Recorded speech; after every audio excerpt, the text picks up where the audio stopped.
Captain Jake Morrison stood on the bridge of the UES Horizon and stared at the screen. That showed readings he could not believe. The planet below them was called Kepler-442c, and according to every computer on his ship it should have killed anything from Earth in minutes, but somehow a signal was coming from down there. And it was human signal, had been broadcasting for 6 months now ever since they lost contact with the colony ship, used Pioneer that had been carrying 50,000 people to start a new life among the stars. Jake had commanded rescue missions before, but never to a world like this one, where the air would burn human lungs and the gravity would crush human bones, and the storms would tear apart anything not made of the strongest metals known to science. Lieutenant Amy Rodriguez walked up to him holding a data pad that showed numbers that made no sense at all. The atmospheric readings showed methane gas thick enough to choke a person in seconds, and temperatures that jumped from cold enough to freeze blood, solid to hot enough to melt steel, and back again in just a few hours. The gravity was 3 times stronger than Earth, which meant that a person who weighed 200 pounds on Earth would weigh 600 pounds down there, and their heart would have to work 3 times harder just to pump blood through there. Bajyami looked at the captain with worry in her eyes, because she had been studying these readings for days and could not find any way that humans could survive on this world. She had checked the data 20 times and run it through every computer program they had, and the answer was always the same, which was that nothing from Earth could live down there for more than a few minutes. Commander Lisa Hayes was working with the sensor rays trying to get better readings from the surface, and what she found made the mystery even deeper. The sensors showed not just a few people hiding in some kind of shelter, but thousands of human life signs spread out across the planet in what looked like settlements and work areas, and even places that might be farms. Ben Carter was the smartest person on the ship when it came to studying life and how it worked, and he had been running tests on the sensor data for 3 days straight without sleeping much. Every test he ran told him the same impossible thing, which was that there were humans living and working on a planet that should have killed them all in the first hour. After they landed, Jake walked over to the communication station where operator Steve Walsh was trying to make contact with whoever was sending the signal from the surface. The message was simple and repeated every few minutes in clear English, saying that this was Colony Base Alpha, calling any Earth ship and requesting immediate contact with command authority. When Steve finally managed to get a clear signal through the interference from the planet storms, a voice came through the speakers that sounded calm and healthy, and not at all like someone who was dying on a world that wanted to kill everything. The voice said his name was Nathan Price, and he was the elected leader of the survivors from the Pioneer, and that they had been waiting for a rescue ship but were doing fine and had made the planet work for them. Jake asked Nathan how many people were still alive, and Nathan said they had lost about 15,000 in the first few weeks after landing, but the rest had figured out how to live on this world and were now doing better than anyone had expected. When Jake asked how that was possible, Nathan just laughed and said they would have to come down and see for themselves, because no one would believe it if he just told them over the radiator. Carter ran more scans and found something that made his hands shake as he reported to the captain. The human life signs were not showing normal human biology, but something changed and different. The people down there had heartbeats that were slower and stronger than normal humans, and brain activity that showed patterns he had never seen before in any human scanemy. Checked the weather reports for the surface and found that a massive methane storm was building up that would bring winds of over 300 miles per hour,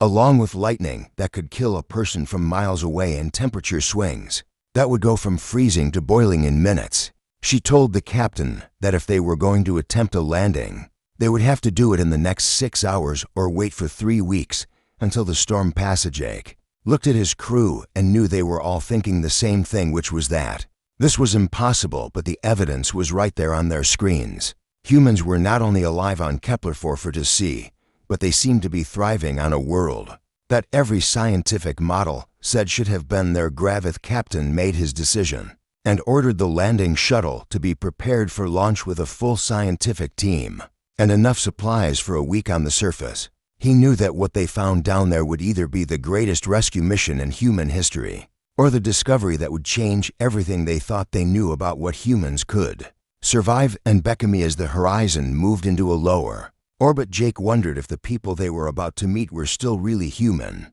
or if they had become something else entirely in their fight to survive on a world that was never meant to support life from Earth. The shuttle dropped through the atmosphere of Kepler 440 to sea like a stone falling through hell, and pilot Greg Thompson fought the controls as warnings screamed from every system on the craft. The methane storm was hitting them with winds that should have torn the shuttle apart and lightning that lit up the cabin like a camera flash every few seconds, but somehow Greg kept them flying toward the coordinates where the human signal was strong. Ben Carter was strapped into his seat, watching his instruments go crazy as they measured the air outside, which was full of gases that would kill a normal human in one breath, and particles that would burn through skin like acid. The temperature outside was jumping between -100 and +300 degrees, which meant the shuttle hull was expanding and contracting so fast that the metal was making sounds like a drum being beaten. Lieutenant Amy Rodriguez checked her weapon systems and found that most of the electronics were being scrambled by some kind of energy field that seemed to be coming from the planet itself. Her environmental suit was running at full power just to keep the poisonous atmosphere from leaking through the seals, and the gravity was making her feel like she weighed as much as a small car. When they finally broke through the storm clouds and saw the surface, Greg could not believe what was displayed on his screen. Instead of the dead wasteland they expected, there was a settlement that looked like it belonged on Earth, with buildings and roads and people walking around in the open air without any protection from the toxic atmosphere. The landing pad they touched down on was made of some kind of crystal that seemed to glow with its own light, and as soon as the shuttle engines stopped, several people came walking toward them, wearing simple clothes and breathing the air that should have killed them instantly. The leader was a man who looked to be about 40 years old, with dark hair and calm eyes, who walked right up to the shuttle and knocked on the door like he was visiting friends. Nathan Price introduced himself through the radio and asked if they needed any help getting out of their shuttle, because he knew the atmospheric readings were probably scaring their equipment. When Dr. Carter said they needed to run decontamination procedures first, Nathan just laughed and said they had been breathing this air for over a year, and it was actually quite nice once you got used to it. Jake Morrison was the first to step outside, wearing a full environmental suit with enough air for 6 hours and radiation shielding that could protect him from a nuclear blast. But Nathan was standing 3 feet away, wearing nothing but a work shirt and pants. The gravity that should have been crushing Jake into the ground seemed to have no effect on Nathan, who moved like he was walking on Earth. Nathan led them through the settlement, and Jake saw things that made no sense according to everything he knew about human biology. Children were playing games that involved jumping 20 feet in the air and landing softly, even though the gravity should have made that impossible. Adults were working in gardens where earth plants were growing in soil that registered as pure poison on their scanister. Carter took readings on everything he could point his instruments at and found that the humans they were meeting had body temperatures that were 10 degrees higher than normal and heart rates that were much slower but much stronger than any human he had ever examined. Their lung capacity seemed to be twice normal size, and their bone density was 3 times thicker than Earth. Humans. A woman named Melissa Brooks, who had been the chief engineer on the Pioneer, showed them how they had built their settlement using materials they had made from the planet atmosphere itself. She explained that the methane and other gases could be turned into a kind of plastic that was stronger than steel and lighter than aluminum when you knew how to process it correctly. The most amazing thing was that the colonists seemed to be completely comfortable in an environment that was trying to kill the rescue team, even through their protective suits. Nathan explained that they had lost many people in the first few weeks, but those who survived had started changing in ways that let them live on this world that everyone said was impossible for humans. He noticed that all the colonists had eyes that reflected light differently than normal humans, and when she asked Nathan about it, he said they could now see parts of the light spectrum that helped them predict the weather and find safe paths through the dangerous areas of the planet. He also mentioned that they could hold their breath for almost an hour, and their children who were born on the planet were even more adapted than the adultster Carter asked to examine one of the colonists and found that their blood was different, too, with cells that could process the methane atmosphere and organs that had been modified in ways that should have been impossible without surgery. When he asked how this had happened, Nathan said the planet itself had taught them how to change and surviveth. Most shocking discovery came when Nathan showed them the crystal formations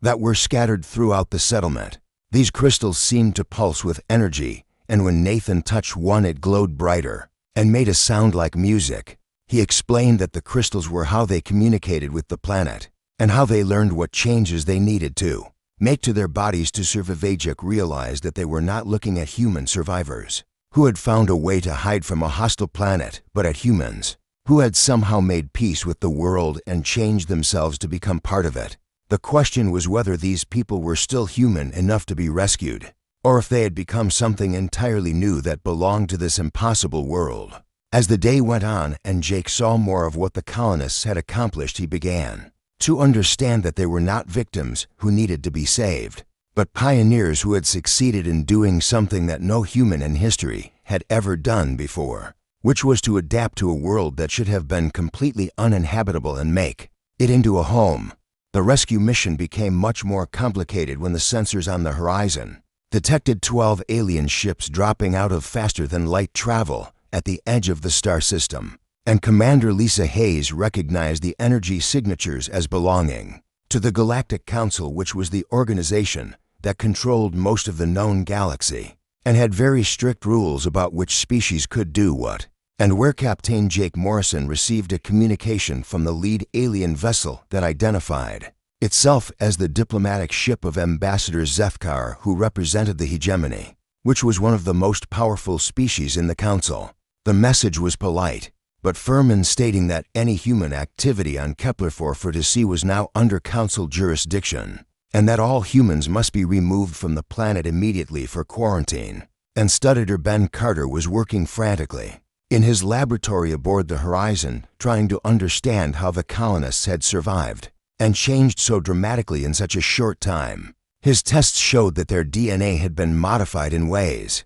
that should have taken millions of years of evolution, but had happened in just 18 months. Since they landed on the planet, Communications Officer Tony Martinez was having difficulty maintaining contact with Earth Command because the alien ships were using some kind of interference that blocked most of their long-range transmissions. He managed to get through a brief message explaining the situation, but knew it would be weeks before any help could arrive from Earth engineer Chloe Davis was analyzing the crystal samples that Nathan Price had given them and discovered that the crystals were not just pretty rocks, but some kind of biological technology that could interface directly with human nervous systems. When she tried to study them more closely, the crystals began to glow and hum in patterns that seemed almost like they were trying to communicate. Down on the planet, Nathan was meeting with the other colony leaders to discuss what to do about the alien ships that were now demanding they leave the world they had fought so hard to make into their home. The colonists had always known that other species existed in the galaxy, but they had never expected to meet them under these circumstances. Steve Adams, who had been the chief scientist on the original Pioneer mission, explained to Nathan that the Galactic Council had very strict rules about which species could colonize which types of planets, and that humans had been classified as a limited expansion species because they could only survive in very narrow environmental conditions. The fact that humans were now living on Kepler-4 was probably causing panic among the alien government's ambassador Zethkar, transported down to the planet's surface in a heavily armored suit that looked like it could survive a nuclear explosion, and immediately began taking readings with instruments that were far more advanced than anything the humans had. The alien was clearly shocked by what the sensors were telling him about the human colonists and their impossible adaptation to the hostile world. Nathan met with the ambassador and tried to explain how the colonists had learned to work with the planet instead of fighting against it, but Zethkar seemed more interested in studying the humans, like they were laboratory specimens, than in understanding how they had survived. The alien made it clear that the Council considered the human adaptation to be a potential threat that needed to be contained. The most disturbing part of the conversation was when Zethkar explained that humans had been allowed to expand into space precisely because their environmental limitations meant they could never become a major power in the galaxy. A humanity that could adapt to impossible worlds would change the balance of power in ways that the Council could not allow. Carter made a breakthrough when he realized that the colonists had not just adapted to survive the planet, but had formed a symbiotic relationship with some kind of planetary intelligence that was helping them change and grow. The crystal formations were not just communication devices, but were actually part of a vast network that connected all life on Kepler. For to see Melissa Brooks took Jake and his team to see the largest crystal formation, which was located in a cave system, deep underground where the walls themselves seemed to pulse with life. She explained that the planet was not just a hostile world, but was actually a living entity that had been testing different species for millions of years to see which ones were worthy of partnership. Planetary intelligence spoke to them through the crystals using voices that sounded like wind and water, and explained that most species that came to worlds like Kepler 440 to see tried to conquer and control the environment. But humans had been different because they were willing to change themselves, to become part of the world instead of trying to make the world become part of them. Jake realized that the colonists were not just survivors, but were the first humans to make contact with a form of alien intelligence that had been waiting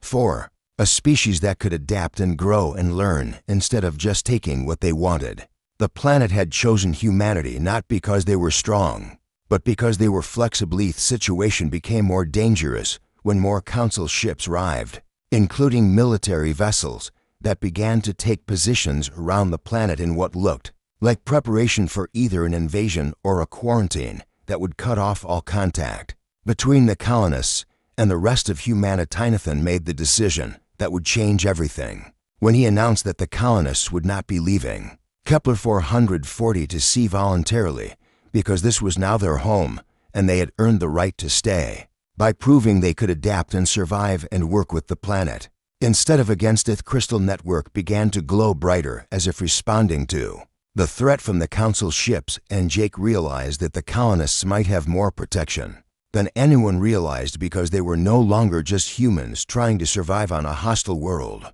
but had become part of a planetary defense system that had been waiting millions of years for the right species to arrive. The planetary intelligence revealed through the crystal network that Kepler 440 was not just a hostile world, but was actually one of 12 special planets scattered throughout the galaxy that had been created as testing grounds for species that wanted to expand beyond their home systems. Each planet tested different abilities like technology adaptation and biological flexibility and social cooperation and the will to survive impossible conditions. Steve Adams, who had been studying the planet since the Pioneer first landed, explained that they had found evidence of other species that had tried to survive on Kepler 440 over millions of years, but their remains showed that most died within days, and those that lived longer usually gave up and left within months. The testing was designed to be so difficult that only a species with truly exceptional adaptability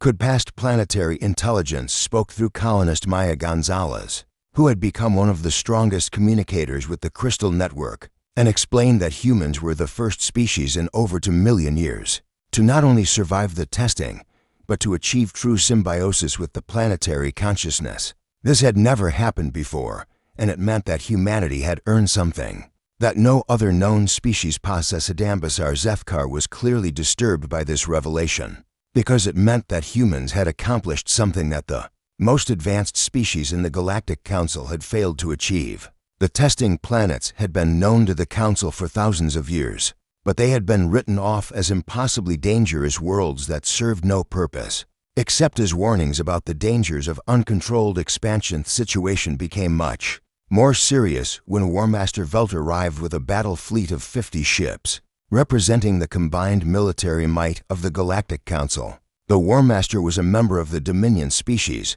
which was known for their strict control over galactic expansion and their belief that dangerous species needed to be contained or eliminated before they could threaten the established order. Velter demanded that all humans be immediately evacuated from Kepler 442c. and that Earth be placed under quarantine until scientists could study the human adaptation and determine how to prevent it from spreading to other worlds. The War Master made it clear that a species capable of surviving impossible environments was too dangerous to be allowed unrestricted access to the galaxy. Captain Morrison faced an impossible decision because the horizon was completely outgunned by the Council fleet and could not possibly win a military confrontation. But the colonists were refusing to abandon the world they had fought so hard to make into their home. Nathan Price had made it clear that the colonists considered themselves to be citizens of Kepler-442c now, rather than refugees from Earth. Planetary intelligence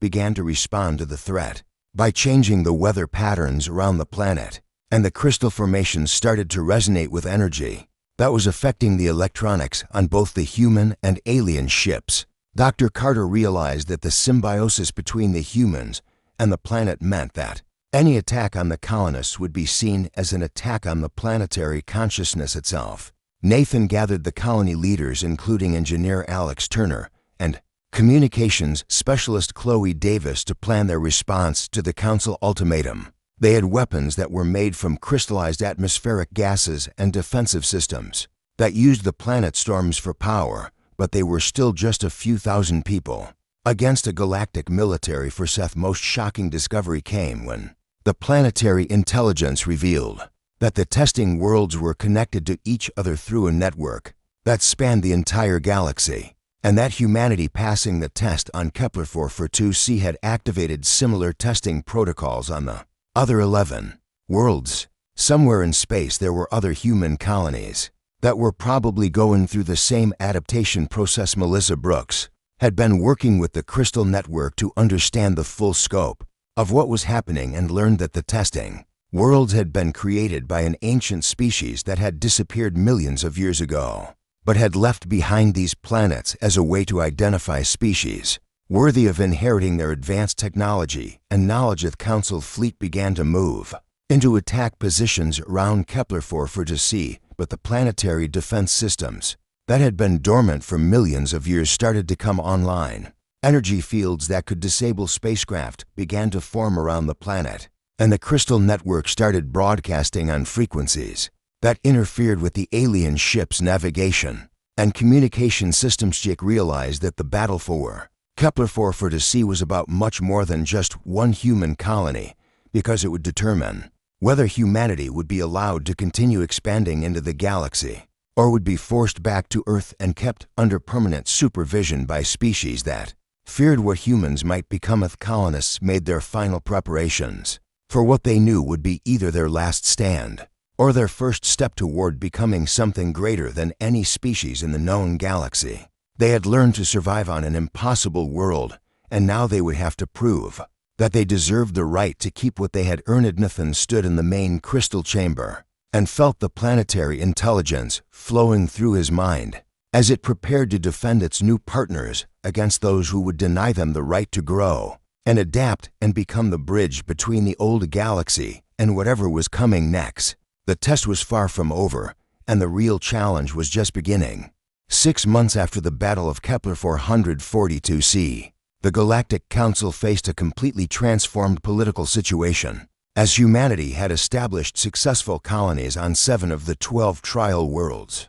with each settlement developing unique adaptations to impossible environments and forming symbiotic relationships with planetary intelligences that had been waiting millions of years for species worthy of partnership. Admiral Kate Harrison commanded the growing human fleet from the flagship UES Endeavour, which had been built using technology provided by the Trial World Network and incorporated crystalline systems that allowed human crews to interface directly with their ships in ways that made traditional navigation and weapons systems obsolete. Nathan Price had accepted the position of first human ambassador to the Trial World Network and was working to establish diplomatic relations with species throughout the galaxy who were beginning to understand that the old rules of controlled expansion and limited territory no longer applied to a universe where adaptation was more important than military strength. Planetary intelligences had revealed that they were connected through a network that spanned the entire galaxy and had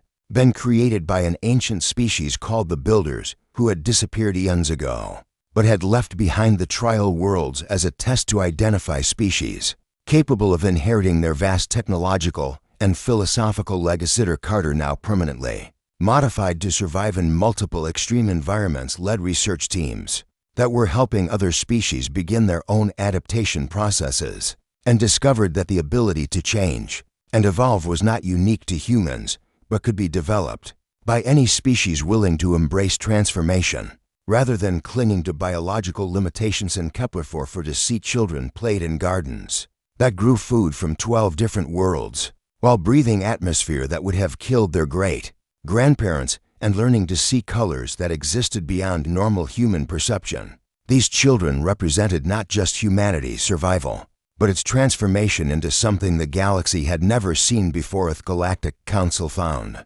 itself forced to completely restructure its approach to interspecies relations as more and more civilizations began requesting access to trial world technology and guidance in developing their own adaptive capabilities. Some species embraced the changes while others retreated to their homeworlds, unable to accept that evolution was a choice rather than a random process. Melissa Brooks had become the chief engineer for the Trial World Network and was overseeing the construction of new crystal communication systems that would allow adapted humans to maintain contact across vast distances while sharing knowledge and experiences that would benefit all colonies regardless of which impossible world they called home. The most remarkable discovery was that the trial worlds were not just testing grounds, but were actually terraforming systems that could transform any planet into a suitable environment for adapted species. The Builders had created a network that could potentially make every world in the galaxy habitable